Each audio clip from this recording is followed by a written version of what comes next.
Hey everybody, welcome back to Video Game SO. Today we're continuing series on the MiSTer FPGA DE10 Nano project. More specifically today, the Nintendo 64 Turbo Core, because over the weekend we showed you that the Nintendo 64 stock core had been updated with a ton of new features, improvements, fixes, and otherwise. And of course you guys were waiting for the turbo variant of that to come out, and that came out yesterday as of the recording of this voiceover. So we're going to go over the new Turbo Core, talk about what it offers, and just kind of get into it. Before we get too far involved though, do me a huge favor, go down below, hit like and subscribe, and ring that notification bell. Definitely helps us out. And if you feel so inclined and want to support the channel, got a Patreon link down below as well. But this is the Turbo Core you know, love, and remember from spring, except it's gotten all of the improvements from all of the different new cores we've gotten on the stock CPU speed side of things. And do remember that the Turbo Core is an addition. It'll allow some games to run faster, but it really isn't the primary core you want to use, because for every game that it improves, there could be some bugs because of that CPU speed increase. But as far as the games I'm showing you here, you're going to have a 100% perfect experience. And right off the top, Perfect Dark on the Turbo mode, it's just such a better game to play, because this game definitely pushed at the seams of what the Nintendo 64 was capable of hardware wise, and it always felt like a game that maybe should have been held over for a GameCube launch game. That's not to say I don't love it, it doesn't look spectacular on Nintendo 64, but all of that graphical fidelity and impressiveness definitely came at the cost of the frame rate, which would get into the low teens at some points in time. Now on the Turbo Core, you can just tell it's running smoother, and I know you guys like to see frame rates, but in this video I'm not showing them. I just want to talk about the motion and screen cadence. But Sunday I will have a big video showing you all of the games that do get improved by the Turbo Core, so you know exactly what frame rate they're running at. But I just want to talk about this as an evolution to the previous cores we've had. And again, as we move through the first level, Perfect Dark here, you've never seen this game run this smooth on real hardware. Sure, via software emulation you can get the frame rate up, and there is even a decompiled version of Perfect Dark out there that runs on PC that'll give you a smooth 60 frames per second, but when you want that original hardware look, when you want that frame rate, the new Turbo Core absolutely kills that. If you think about the upcoming PS5 Pro or the PS4 Pro from a previous generation, this core feels like the Nintendo 64 Pro. It's everything the original hardware was, just running faster in games that allow for it. Now do be aware that not every single game will run with an uncapped frame rate. If a game has a locked frame rate, unless there's a patch to remove that, you're not going to get any additional performance out of the Turbo Core.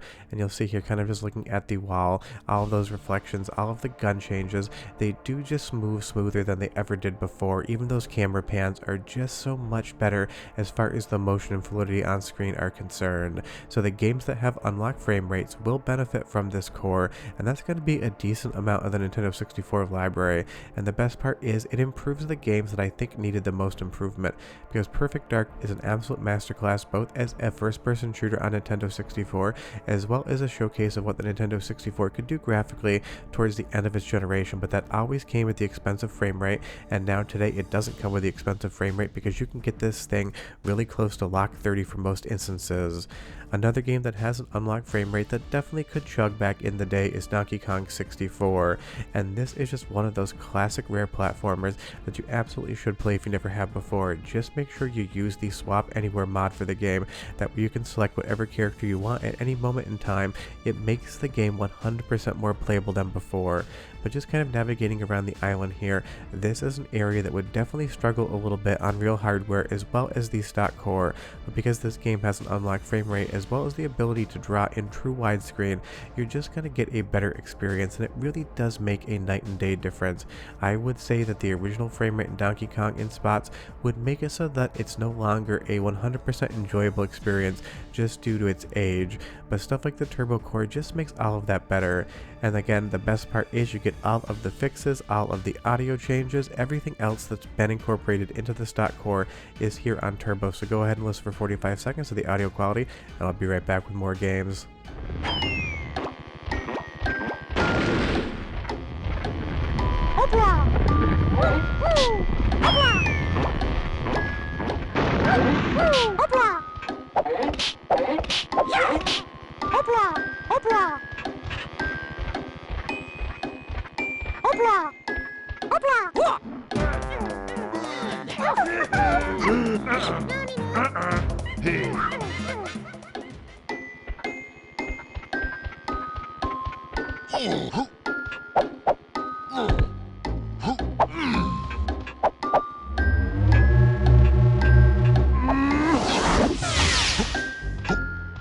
Honestly, the sound quality is spectacular, and there have been sound changes merged into the turbo core as well, but maybe only the eagle-eared among you, the audiophiles out there, will be able to hear them.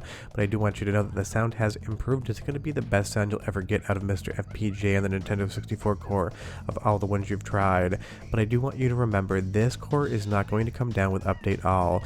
The other changes from the weekend should be merged in by now, but the turbo core is always just a bonus feature, so it's never going to be installed on your MiSTer FPGA if you just run the update all script. This is a manual installation only, and that's just because it isn't perfect for every single game, because it is overclocking some of the chips on the Nintendo 64, so you do have to manually install this one. But again, as we run around in the world of Donkey Kong 64 here, the smoothness and fluidity on display is just better than real hardware, and that's why, at least for the games that are improved on the turbo core compared to real hardware, my preferred way to play them with that original hardware look is going to be MiSTer FPGA moving forward, because of course, also, unless you've modified your Nintendo 64 with HDMI out or RGB out, you're never going to get this quality as far as the visual signal is concerned unless you use MiSTer FPGA, and that is the greatest thing. A Nintendo 64 with a flash cart and an HDMI mod is going to be a $500+ affair. For MiSTer FPGA, if you go the Jurassic route, you're right around $500, and if you go the Mr. Pi route, you're under $200. So you can play the best looking, best feeling Nintendo 64 ever, along with getting the turbo feature, which cannot be done on real hardware as far as I remember, and you're getting it for the price, if not under, of real hardware.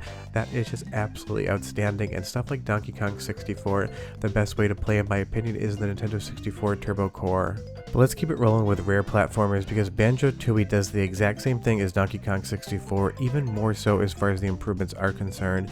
And again, maybe later on I'll show you guys the frame counter here, but I really want this just to be about the cadence of what you see on screen, because I really worry that people focus too much on the frame rate counter and not enough on the visual improvement as far as the motion of the gameplay is concerned. Because remember, frame rate is just a number. What you actually feel and experience in the game is really what the important takeaway is here. And I know in previous videos Robert appreciated the fact that I wouldn't just put the frame counter up, because that is kind of a false positive as far as the overall improvements are concerned, because you really just start focusing down on that number. But as far as how Banjo-Tooie plays now on the turbo core, it is, again, in my opinion, the best way to play this game, and it is such a fun game to play. But if you pop it into original hardware, just like something like Perfect Dark, it really is stretching at the capabilities of what the Nintendo 64 could do. Towards those later lifespan games, developers have basically tried to make the game look as pretty as possible, but they would do that at the expense of how it actually ran on the hardware. A pretty screenshot was more important than getting 30 frames per second, so you'd end up with games that looked better than the original Nintendo 64 launch library would, but at the expense of actually being playable in my experience. Now with the turbo core, walking around these giant open areas, moving the camera around, seeing everything going on, it is just such a smoother, better experience, and makes the game feel more playable in my opinion. And of course, when you get inside as well, you're still going to get a better improved frame rate, because every single thing in this game is done in engine. And I will say, as far as the late generation Nintendo 64 games are concerned, this one definitely is one of the most attractive visually to me. And again, for a platformer game, you really want a higher frame rate and a higher response time. It's not just that this game is going to feel like it's moving faster, it's going to be a little bit more responsive as well. So these improvements really do matter all the way across the board, and that's definitely something that a lot of people are going to benefit from. I'm not sure if anything like speedrunning will ever come to Nintendo 64 core, if it'll be allowed, but if it was, this could be its own total category just based upon all the improvements you see in the game. And again, just watch this camera sweep up right here as we go into this tower. It's smooth, it's fluid, it has a nice frame pacing, it has everything you would want out of this game, except even better than the stock core or stock hardware. And that really is where this turbo core improves so many things. It takes games that were in the mid to high teens as far as frame rates are concerned and gets them up to 30, if not a little bit further, and that is just amazing. But my favorite improvement across the Nintendo 64's library as far as turbo is concerned is Castlevania Legacy of Darkness using the expansion pack. You now get a higher resolution and you get a such better frame rate and performance out of the game. And of course, with the new audio improvements, it sounds better than ever, so go ahead and listen for 30 seconds and I'll come back and show you more games that work so much better on the turbo core. But enjoy, because this soundtrack is gold.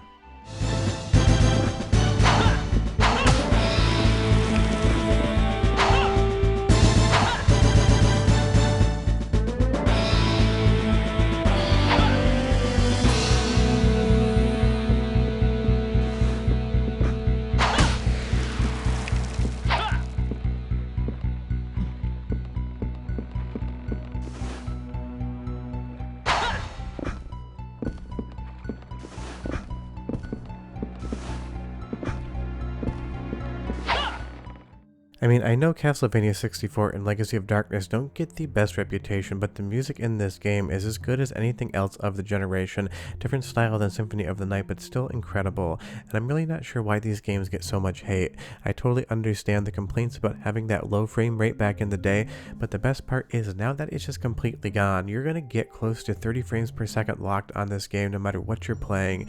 And if you've never played Castlevania 64 or Legacy of Darkness before, if you've heard or read or been told that it's not a fun game, you've absolutely, in my opinion, been lied to. Give this thing a shot, play it on the Nintendo 64 Turbo Core, go in with an open mind, and I can guarantee you, you're going to have a fun time. It's definitely never going to be as good as something like Symphony of the Night, but these games are absolutely worth playing, and this corridor right here definitely used to be in like the teens as far as the frame rate is concerned, and now you can just tell based on the motion cadence and the frame pacing that that is 100% not the case. This is the smoothest you're ever going to see this game run, and it's not like Konami has released any compilations of the Castlevania 64 games. Hopefully one day soon they do. Maybe they could even do a remake. I'd love to see that. But for the most part, these games are locked in Nintendo 64, and unless you want to try to improve on them with software emulation, the Turbo Core is 100% the foundationally best way to experience this. And if you don't want to actually see any improvements, just load up the stock core and you still get the same game, you still get the same HDMI or analog RGB out, and you still get the original frame rate. So the purists out there might want to play it that way. And that is the great thing about what Robert's done here with both the stock and the Turbo Core, giving you even more options to enjoy Nintendo 64. And for a core that now is basically a meme, and I say almost every video, that was thought to be impossible, we not only have a core that runs 100% of the Nintendo 64 library with no issue, we also have an overclocked Turbo Core at the same time. So apparently even upping the specs of Nintendo 64 was not impossible, because Roberts managed to bang these things out absolutely perfectly, and I can't stress enough just how much of an actual accomplishment this truly is. Nintendo 64 is not a simple piece of hardware. No one really thought it would be possible on MiSTer FPGA, and now I can play my favorite Castlevania game of all time in the 3D realm on this core, and that is true. Castlevania 64 Legacy of Darkness is my favorite 3D Castlevania game ever made. I'm not trying to say it's the best one, I'm just trying to say it's the best one for me. And again, with all of the frame rate improvements, it is just night and day different and such a better experience to play. And that goes for the control responsiveness as well as the frame pacing and frame rate. You just get a better feeling Castlevania all across the board. And just taking a couple hot laps here in Wave Race 64 again, just check out the floaty in this content. I just love this core. It's been so impressive to see it develop over the last almost 2 years now, and running all these video previews has been so great, and there's still a lot of content I have planned for Nintendo 64 and MiSTer FPGA, because there's a lot of fun things you can still do and I haven't talked about yet. But honestly, I would have never thought we would see something like Wave Race 64 running on MiSTer FPGA with clean HDMI out, with awesome control options, different VI implementation options to make the image look exactly like you want, and everything else. And big thanks to Andy D for capturing the footage today, although it seems like he ran directly into that barrier, so I am blaming him. All jokes aside, Andy D helps me out a lot with these captures so I can keep up and current with everything going on with everything else on the channel. But again, the waves here, that Nintendo Blue, all of the different things that make up a Nintendo 64 image come across so incredibly well on MiSTer FPGA. This has been the most fun covering this core from the day the first game loaded up all the way till today that we have a new Turbo Core that you can download and install. It's just been one of those things, going through the actual evolution of the core, seeing all the developments in real time, and sharing them with you has been one of my favorite parts of the channel in the last 2 years or so, and I'll keep making MiSTer videos so long as you guys keep watching. Leave me a comment down below and you tell me what's the one game that you like the best on the Turbo Core. I would be curious to hear what the responses are, and don't forget, on Sunday I will have a compilation of all of the different games that have been improved on the Turbo Core, because there's more than just that you're seeing right here. These are just the ones that I wanted to talk about today. But the Turbo Core is getting even better. Just remember, you have to go into the actual GitHub page or over to the MiSTer FPGA Discord and grab this core and install it yourself, because it is never going to be coming down to update all as far as I know. But short of that, grab the Turbo Core, start playing Nintendo 64 with better frame rates, and I'll see you guys next time.